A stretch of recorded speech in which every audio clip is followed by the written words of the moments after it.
Hello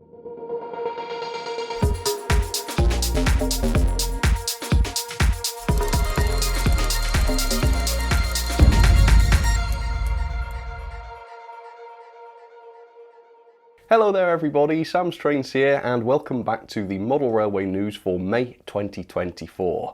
I hope you're all doing well and I hope you've all been enjoying this frankly insane month in model railways that we've been having.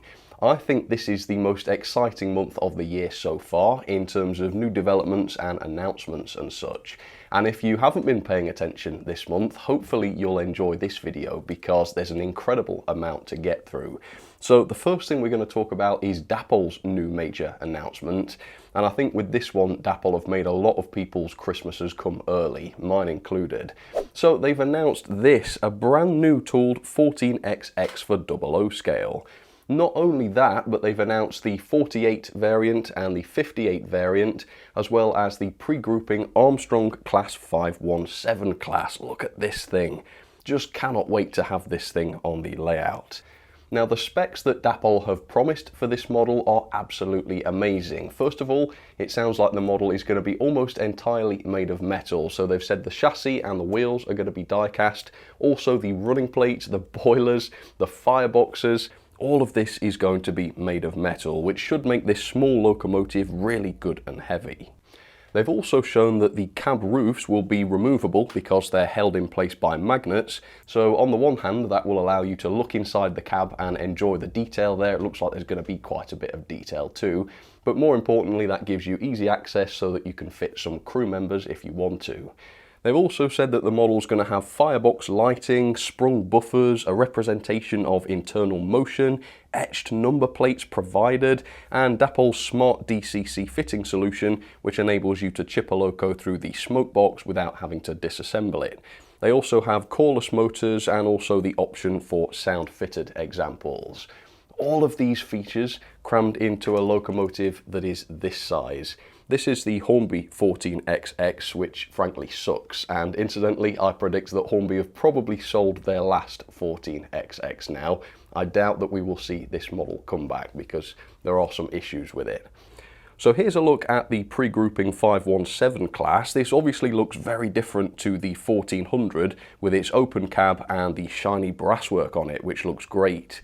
The renders do show what an awesome livery this is going to have and also what a great level of detail as well. Here is the closed cab version of the 517, yeah they're doing this one as well, and together with the livery changes this looks like a very different model indeed. And as you can see, Dapol have announced 5 different versions of the pre-grouping 517 class. And here's a look at Dapol's renders for the 1400s and the later versions of the model. Tons of variations within this tooling, which has allowed 10 different versions of this model to be announced initially. And the most amazing thing about this is the price. So the full RRP for the DCC ready version is to be £140, which seems pretty much bang on for a model of this size, except of course that is the RRP. At the retailers it will be cheaper still at just below the £120 mark. I think looking at what Dapol have promised with this model, that is absolutely astonishing. This is an all-metal model with tons of detail, lights, loads and loads of features, all for a very, very reasonable price. So well done Dapol, thank you for bringing us a decent 14XX at last. And if you'd like to pick one up on pre-order, I do have affiliate links down in the description for you. This month has also been a huge month for Bachmann as well. Historically, they haven't announced that much on the last few quarterly announcements, but that has changed this time. There is a ton of new stuff to see. So last month I talked about the soft announcement of Bachmann's new PAL van. Well, now that they've done their summer 2024 announcements, there's more information on these models. Such as the liveries, this is what they're producing. I believe there's a duplicate of each livery with a different number just to produce some variation, which I think is pretty useful. The liveries mainly consist of the BR bauxite, which looks good, and then this very unusual whiskey green, which I think looks pretty good. Now the tooling suite for Bachmann's PAL van is very comprehensive and it's allowing them to produce lots of different versions of the model. So they've got different brakes, different buffers, different axle boxes and lots more. In terms of the price, the full RRP is £34.95, which is about in line, I would say, with top-of-the-range box vans. I think Rapido's vans are about that price. Bachmann's previous van was about that price as well.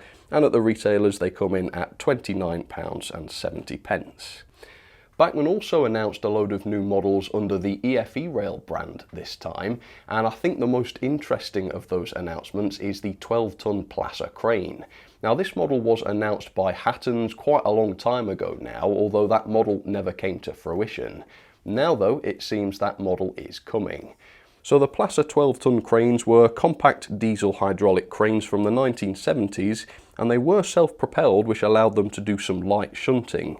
Mainly though, they were used at railway work sites where track laying or relaying was taking place. Now, the EFE Rail model is not powered, which is unfortunate. I think it would have been really cool to have this thing able to self-propel, but it's not, so fair enough.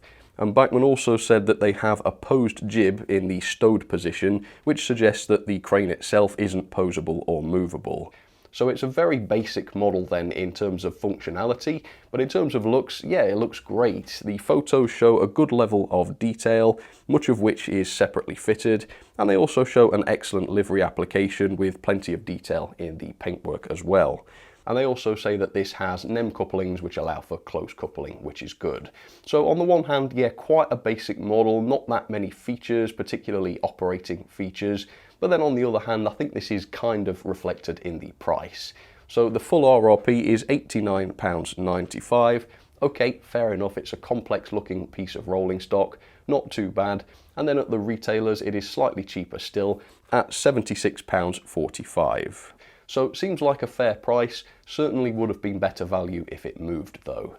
EFE Rail also announced a new Great Western Bloater fish van, which were originally used for fish, but then later on they were repurposed and used for parcels and other things, which made them a pretty versatile piece of rolling stock.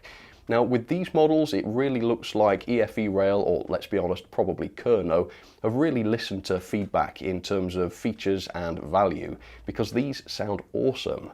As you can see from the photos, this is a large model with a long wheelbase, and the photos show excellent liveries with a great finish on them too. It's also clear that this model has fairly complex underframe detail. They say it's got sprung buffers, which is great to see, and the usual NEM couplings.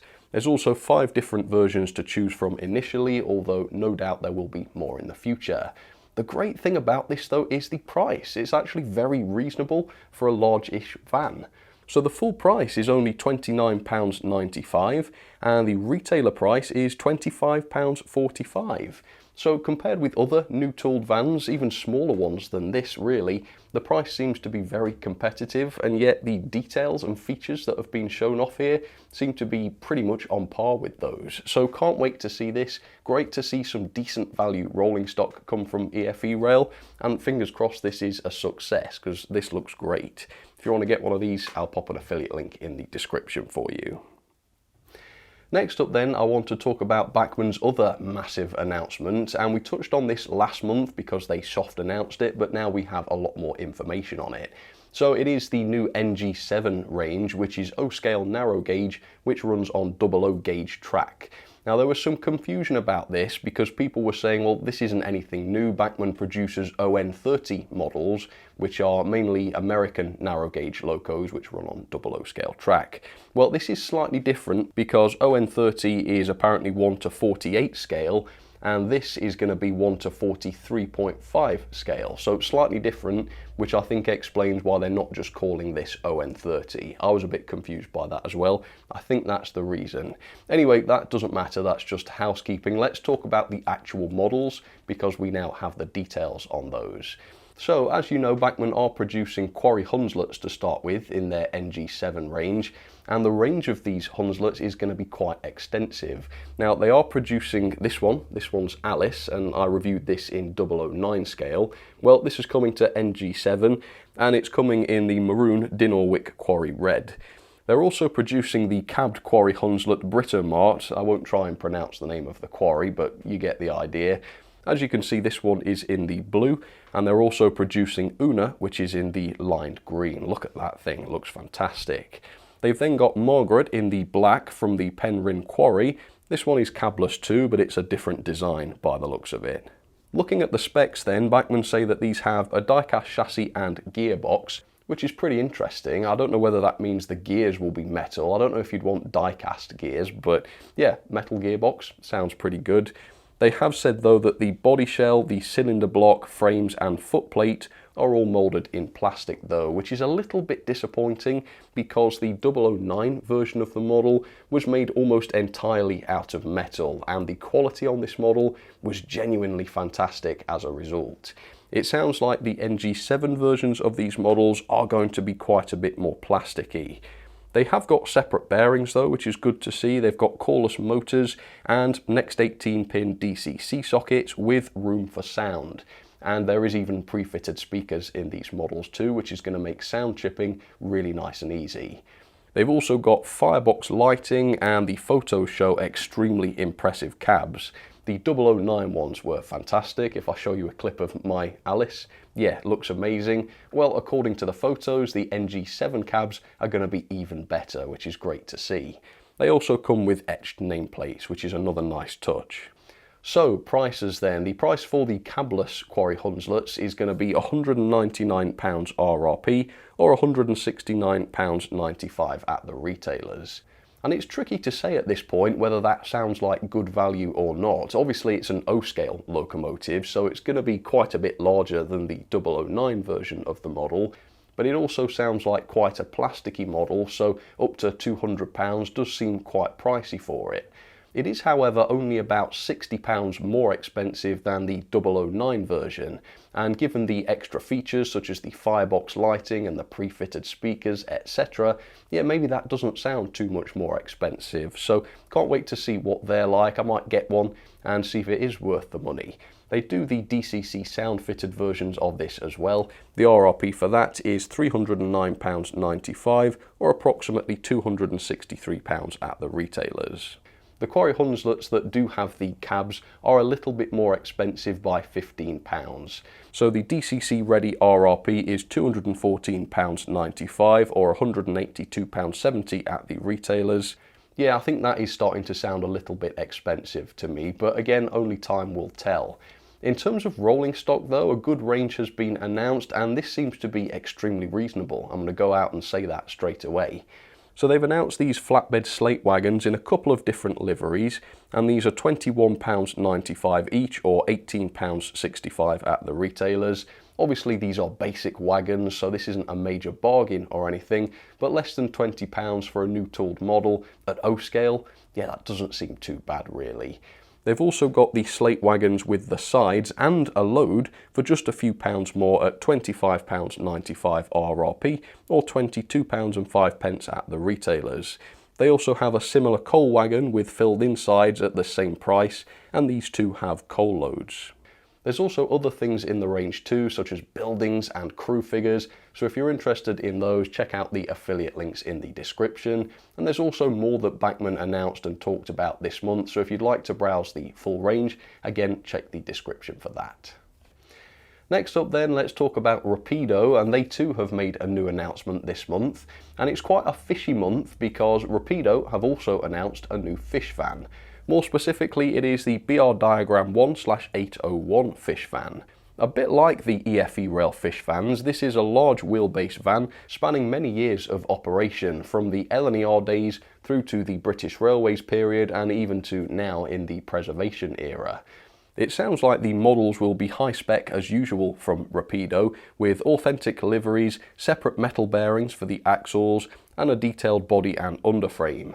Whether this model is going to have the sprung buffers though, like the EFE Rail fish van, is not clear at the moment. One thing that is clear though is that the Rapido model is quite a lot more expensive. So the RRP is £5 more at £34.95 with a retailer price of £29.70. So will this be worth the extra money? I'm not sure. Possibly there will be more complexity in the Rapido model. They are known for putting in a lot of detail in their models. And there's also a wider range of liveries available with this model too. So if you're interested in these, affiliate links in the description for you. They also revealed some photos of the running prototype for their new SECR Class 01. They've not posted any videos of this model running yet, but they did say that the performance was good and that it also made light work of the wagons they coupled up to it, so hopefully this will be a very capable and also heavy loco. The samples do look amazing, frankly, and the massive levels of detail really are clear to see. Personally, I'm really looking forward to seeing these models with everything coming together. So the livery, the refinements, the lighting, the sound, the motion, I think it's just going to be a super special model. Okay, next on Rapido, they've had a bit of a funny turn. They've announced a fireless locomotive and matching gunpowder van in this maroon G-Forks livery, which is obviously fictional, or at least I hope it is, but I find it really interesting to see Rapido considering a joke livery like this to be commercially viable. If it goes well, then it really could open the floodgates for all manner of different kind of joke liveries and locomotives. That's something I would love to see, and if you've got any ideas for these kind of joke liveries, please pop them down into the comments. I think that could be quite funny. Next up, Rails of Sheffield have revealed decorated samples for their upcoming Class 88 locomotives, which are being produced for them by Dapol. As you can see from these photos, these are incredibly complex liveries, and I can't help noticing the level of detail too, which looks exquisite, particularly up on the roofs and around the pantographs. Look at that, really impressive models. And the models are indeed going to be very high spec. They've promised etched nameplates with these, sprung buffers, a full lighting package, servo-controlled pantographs on DCC versions, 5-pole motors with twin flywheels, all-wheel drive and pickup, and all of this for £199.95. I think that's actually a lot more reasonable sounding than a lot of the other exclusives. Yes, it's a lot of money, it's not an easy one to afford, but looking at the list of features promised, it seems like it's going to be worth it. Looking at this photo, this doesn't seem like a cheaply produced model sold at a high price. It seems much like the 1400 actually, that Dapol are cramming in as much as they possibly can to these models, which is great to see. And if you'd like to order one of these, affiliate links in the description, they're available exclusively from Rails. Next up then, I wanted to talk about Hornby, but unfortunately there's really not that much news from Hornby this month. Now, my usual source of Hornby news is their Engine Shed blog, but this time it seems to have devolved into almost complete meaningless waffle. Now, I'm not saying this to try and mock whoever's responsible for this or to say that they're bad at their job or anything like that. I'm just kind of wondering why somebody who doesn't know what they're talking about has been left in charge of writing the Engine Shed blog. It is, after all, one of the key ways that Hornby communicates product updates with their customers, and this month's edition was a complete waste of time. Look at this section on the Black 5. They repeatedly mention the fact that it comes with a coupled tender, as if any other tender locomotive Hornby produces doesn't come with one. Seems like a strange thing to mention. And then there's this paragraph about the flickering firebox, the lamps and head code formations, which is fair enough. But they must be running out of good things to say about their Black 5, because the next paragraph is the exact same thing again. There's another sentence stating that it's available now with a coupled tender, and then the exact same section about the lighting, lamps and head codes, which has been copied and pasted verbatim. So it seems like they've just completely given up on the Engine Shed blog, not got a clue what to say, so they've just copied and pasted the same paragraph one after the other just to bulk up the word count. Blimey. And then they do show these gorgeous photos of the new Isle of Wight Terrier samples in this maroon livery, and this does look amazing, but whoever did the write-up on this obviously had no clue about it, they didn't have anything to say about it, and they weren't willing to do any research on it either. So they weirdly draw attention to details such as the series of rivets lining the top of the cab, and mentioning the fact that there are 4 circular windows on the Terrier. They then mention the 2 lines of rivets again, as well as the fact that there is a single chimney at the front of the locomotive. Oh yeah, they're right, yeah, 1 chimney at the front of the Terrier, that's right. It's an unusual feature for a steam locomotive, isn't it? There is extensive detailing on the handrails. Is there? They just look like handrails to me. How can a handrail have extensive detailing on it? Okay. They then draw attention to the 2 rear circular windows again on the next paragraph. Why was it necessary to say all of this stuff? The purpose of the article was to talk about the new livery on the Terrier. Who cares about the lines of rivets up on top of the cab? All of the Terriers have got that. That's nothing new. So yeah, it's like whoever's responsible for the blog these days has absolutely nothing to say, but they've got to fill up the blog with something. Now, I get it, it's probably a new employee who has no working knowledge on this stuff, but that's no excuse for releasing such poor quality content to the public. If they didn't know what they were talking about, they should have researched it and found out, or just asked another member of the Hornby team who does know, ask them for pointers on what to include. Now, like I say, I'm really not trying to make fun of Hornby by pointing this out. It's just they are supposed to be the leading brand of model railways in this country, and yet they keep making it look like they have no idea what they're doing. The Engine Shed blog is supposed to communicate updates on their products with customers, and this time it was just full of duplicated paragraphs and statements of the obvious, like the Terrier has just one chimney and it's at the front of the engine. Railway modelers do not need that information. It is blindingly obvious and a waste of time. And this sloppiness is not just online either. Take Hornby's new Black 5 for example. Yes, that model was riddled with errors, but look at the instructions. They refer to the loco as a P2. So please, Hornby, put a bit more care into what you're doing.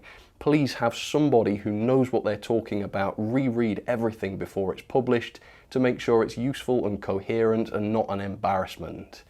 No doubt some people will say, oh, he's bashing Hornby again. Well, yeah, you'd be right. But if next month we get an Engine Shed blog that makes sense and is actually useful, you might be thanking me. But anyway, yeah, because of that, no real news from Hornby to share this month.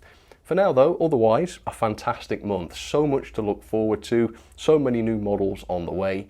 Great times. So thank you so much for watching. I hope you enjoyed this video. If there's anything I didn't mention and you think it does deserve a mention, please pop that down in the comments for me. For now though, have a fantastic month and I'll see you again very soon for some more model railway news.